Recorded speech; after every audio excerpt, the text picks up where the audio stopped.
আল্লাহ রাব্বুল আলামিন বলেন, ওয়া ইন্নাকা লাআলা খুলুকিন আযীম। আসমানওয়ালা রব্বুল আলামিন তার নবীর শানে কালামুল্লাহর এই আয়াতের মধ্যে বলেন, ওয়া ইন্নাকা লাআলা খুলুকিন আযীম। আল্লাহ রাব্বুল আলামিন তার প্যারা হাবিব নবী মুহাম্মদুর রাসূলুল্লাহ সাল্লাল্লাহু আলাইহি ওয়াসাল্লামের চরিত্রের সার্টিফিকেট দিচ্ছেন, ওয়া ইন্নাকা লাআলা খুলুকিন আযীম। ও নবীজি, নিশ্চয় আমি আল্লাহ আপনাকে সবচাইতে সুন্দর চরিত্র দিয়ে প্রেরণ করেছি। লাআলা খুলুকিন আযীম, উত্তম চরিত্রের অধিকারী বানাইয়াছি। আমরা পাইলাম নবী সাল্লাল্লাহু আলাইহি ওয়াসাল্লাম হলেন উত্তম চরিত্রের অধিকারী। আল্লাহ রাব্বুল আলামিন এই সার্টিফিকেট দিলেন। এখন নবী সাল্লাল্লাহু আলাইহি ওয়াসাল্লাম তার চরিত্রের ব্যাপারে কি বলেন? আল্লাহর রাসূল সাল্লাল্লাহু আলাইহি ওয়াসাল্লাম বলেন, বুইসতু লিউতাম্মিমা মাকারিমাল আখলাক। নবী সাল্লাল্লাহু আলাইহি ওয়াসাল্লাম বলেন, আল্লাহ রাব্বুল আলামিন আমাকে উত্তম চরিত্র দিয়ে দুনিয়াতে প্রেরণ করেছেন।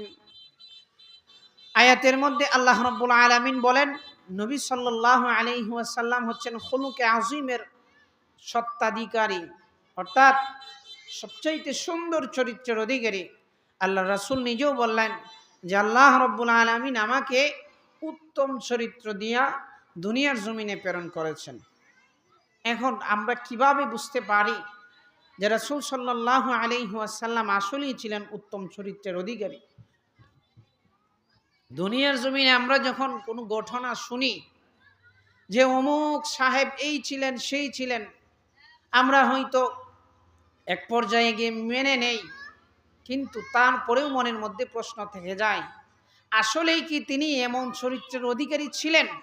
একজন মানুষের ব্যাপারে যখন বলেন অমুক মিয়ার ছেলে খুবই ভালো চরিত্রের অধিকারী, আমরা ছোটবেলায় শুনতাম সে রাস্তাঘাটে চলাফেরা করলে মানুষ তার প্রশংসা করত, এই গুণাবলীগুলা তার ভিতরে ছিল। যখন কেউ বলে, পার্শ্ববর্তী যখন অন্যজন শুনে, তার মনের মধ্যে একটা প্রশ্ন আসে, আসলেই কি সে উত্তম চরিত্রের অধিকারী? এক পর্যায়ে গিয়ে যদিও মেনে নেয় যে উত্তম চরিত্রের অধিকারী ছিলেন, তারপরেও মনের মধ্যে একটা সন্দেহ কাজ করে, যদি আমি দেখতে পারতাম আসলেই তিনি কেমন উত্তম চরিত্রের অধিকারী ছিলেন, বাস্তবিক জীবনে যদি আমি দেখতে পারতাম, তাহলে হয়তো মনটা প্রশান্ত হতো। তো আমরাও শুনেছি নবী সাল্লাল্লাহু আলাইহি ওয়াসাল্লামের ব্যাপারে যে রাসূল ছিলেন উত্তম চরিত্রের অধিকারী। এখন মনের মধ্যে প্রশ্ন আসবে, আমি কিভাবে বুঝতে পারি রাসূল ছিলেন উত্তম চরিত্রের অধিকারী? নবী আকরাম সাল্লাল্লাহু আলাইহি ওয়াসাল্লাম যুদ্ধের ময়দানে গেছেন যুদ্ধ করার জন্য। এক পর্যায়ে রাসূল সাল্লাল্লাহু আলাইহি ওয়াসাল্লাম ক্লান্ত হয়ে একটি গাছের নিচে শুয়ে রয়েছেন।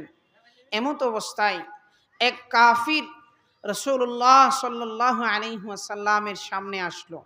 এসে রাসূল সাল্লাল্লাহু আলাইহি ওয়াসাল্লাম যেই তরবারিটা গাছের মধ্যে লটকায় রেখেছিলেন, সেই তরবারিটা হাতে নিলেন এবং রাসূলকে বললেন, ইয়া মুহাম্মদ, তোমাকে এখন আমার হাত থেকে কে বাঁচাবে? রাসূলুল্লাহ সাল্লাল্লাহু আলাইহি ওয়াসাল্লাম সাথে সাথে বলে দিলেন, হে কাফির, হে বেঈমান, তোমার হাত থেকে আমাকে আমার আল্লাহ বাঁচাবেন।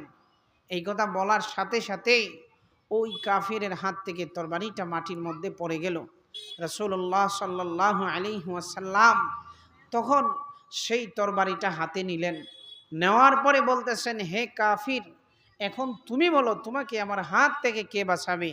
তখন ওই ব্যক্তি একদম নিরুপায় হয়ে গেল, এমত অবস্থায় হয়ে গেল যে এখন ইচ্ছা করলেই নবী সাল্লাল্লাহু আলাইহি ওয়াসাল্লাম ওই কাফিরকে জানে মেরে ফেলতে পারেন। কিন্তু রাসূলুল্লাহ সাল্লাল্লাহু আলাইহি ওয়াসাল্লাম উত্তম চরিত্রের উদাহরণ দৃষ্টান্ত স্থাপন করেছেন। রাসূল কাউকেই তখন রাসূল ওই ব্যক্তিকে কোনো আঘাত করেননি, বরং রাসূল সাল্লাল্লাহু আলাইহি ওয়াসাল্লাম তাকে ক্ষমা করে দিয়েছেন। সাথে সাথে রাসূলুল্লাহ সাল্লাল্লাহু আলাইহি ওয়াসাল্লামের এই উত্তম চরিত্রের দৃষ্টান্ত দেখে ওই বেঈমান সাথে সাথে ঈমানওয়ালা হয়ে গেছে। সুবহানাল্লাহ। আমরা পাইলাম নবী সাল্লাল্লাহু আলাইহি ওয়াসাল্লাম যে উত্তম চরিত্রের অধিকারী ছিলেন তার একটা দৃষ্টান্ত।